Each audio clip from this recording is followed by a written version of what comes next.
I was 18 years old when a few friends and I walked out onto the street of Los Angeles just outside our university and handed out our first meal.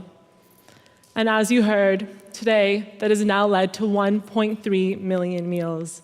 My name is Rachel Sumekh, and I'm the founder and executive director of Swipe Out Hunger, an organization that allows college students to donate the extra money from their meal plans to people in their community, and specifically on campus, that are facing hunger.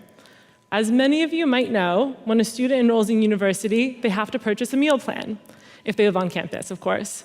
And that comes with between 10 and 20 prepaid meals, which every week, if they don't access, because of course they're coming home for Shabbat dinner or going out with their friends, roll over. And by the end of the semester, many students are left with hundreds of dollars on their meal plans. And what happens with these dollars? Nothing. Cannot get them back. They are unredeemable.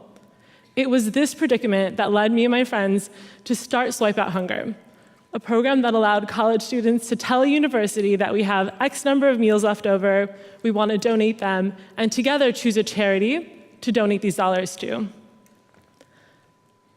As you can see, we've begun to focus on the issue of college student hunger.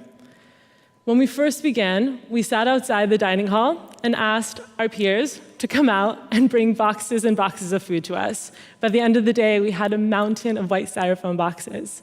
And as we sat there, out of the corner of our eye, we saw one of our dining directors walking over to us, expecting him to maybe congratulate us or ask us a question. Instead, he came over and smashed one of the to-go boxes we had sat on the table and said, "This program cannot happen on our campus." We had a couple options in that moment. And this is a reoccurring thing for us, because when we started that day out on the street of Los Angeles, we never expected to go beyond a group of friends or beyond our very campus. But it was choosing, when faced with a challenge, to choose to continue, finding a way to push forward, or choosing to stop. And in that moment, we could have stopped, but we thought we had some valid claim here. These were our dining dollars. And we could have been defiant, we could have continued in the face of his urging us to stop. But what we did instead was ask for a seat at the table. We asked our dining, how can we work together to make this happen? We got student government involved and other influencers on campus to join our team. And by the end, we ended up with our current model, which was far more effective, where now students can just donate the dollar amount to help end hunger in the community. We went from collecting 300 meals that week when we started to 1,000 the next semester, and 1 year from that point up to 15,000, because now we have the scalable model. Soon we were getting requests from friends at schools nearby, schools across the country, asking us how they can get started. We had so much traction that I quit my job, moved back to LA, and said, what would happen if I spent 40 or 60 or 70 or 80 hours a week on this initiative to see what lied here? What could we make with this? And by the end of 2014, I remember sitting at my desk, still the only staff person, and I was looking at an Excel sheet. And I noticed that we were approaching our 1 million meal mark. And what a milestone. I was just reflecting on this, and then I thought to myself, have we actually ended hunger? 1 million meals, that's so much, but have we actually solved this problem? And I remember Googling hunger in 2009, 2010, and then hunger in 2014, and the number was around the same amount, so I realized we weren't really doing anything, and again, a choice had to be made. Do we continue with the nice, wonderful program that we had, or do we reconsider, what do we do with this resource of meal points? How do we rechannel them to truly make a difference in our community? And the answer was obvious. The answer was college student hunger. Hunger amongst our very peers. This photo was taken here at UCB, very centrally located on campus. There's a food closet. I know there's a couple students here, they'll tell you it's right in the heart of campus. And the reason why it's here is because in Canada, 4 out of 10 college students are food insecure. They regularly skip meals because they have to prioritize their funds for tuition and books.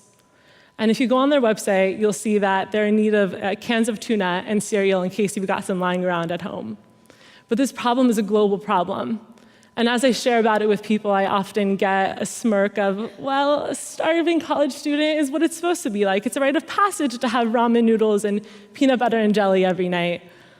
But whenever I hear the stories, the impact that the meals that we provide make on campus, for the students who receive these donated meal credits and get to enter these amazing, amazing dining halls. If you have not been in a dining hall on a college campus, find a college student. These students who get to have access to these meals write to us. One of them said, because I have access to this meal, I don't have to go to sleep earlier at night and avoid the pang of hunger. Our organization believes that a meal should never stand in the way of a college diploma. So what are we doing about this problem? We're partnering with universities across the country and now across the world.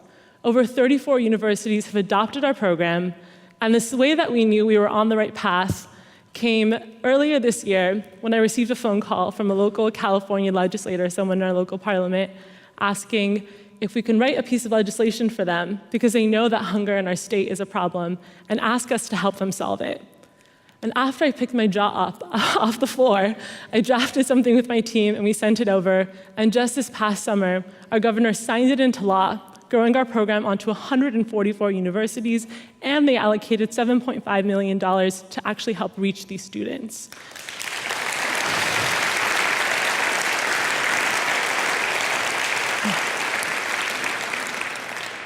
So why am I sharing this with you? Because I want to ask how the daughter of 2 Iranian Jewish immigrants came to write legislation and decide to end hunger. I was raised in a family that wanted the best for me, that came here wanting to create a life that had happiness, health, success. Hopefully I go to a good university, maybe some grad school, I marry a nice Jewish boy, raise nice Jewish kids, and my mom can overfeed them every Friday night. That was the dream, right? And I want to say, aside from what any headline or Pew study tells you, we millennials, even though my path is not traditional and it takes me 12 minutes to explain what I do, I still want that. Many of us still were raised with the values of community, as you can see in this room, to want to be together and value and thrive off of that. And the other reason why I share this story is because I was raised also in a home that had 2 very different people. My father is a vegetarian and meditates every morning, and my mother has already sent me photos of outfits I should wear to high holidays and reminds me to always wear lipstick before I leave the house. And I think growing up in a home that had 2 big ranges and yet so much love in between has equipped me to exist in a Jewish world that pulls me to be the token millennial voice in the room, and also wants me to be at the table, maybe work there one day, and try and bridge these 2 worlds. I feel like I'm now prepared to maybe step into that realm, and I know many of my colleagues are as well. I also share this story because I received this on a note card one day. After giving a talk very similar to this one, someone came up to me afterwards and handed me a piece of paper. And it said, most innovative ideas come from using existing practices or resources in new ways.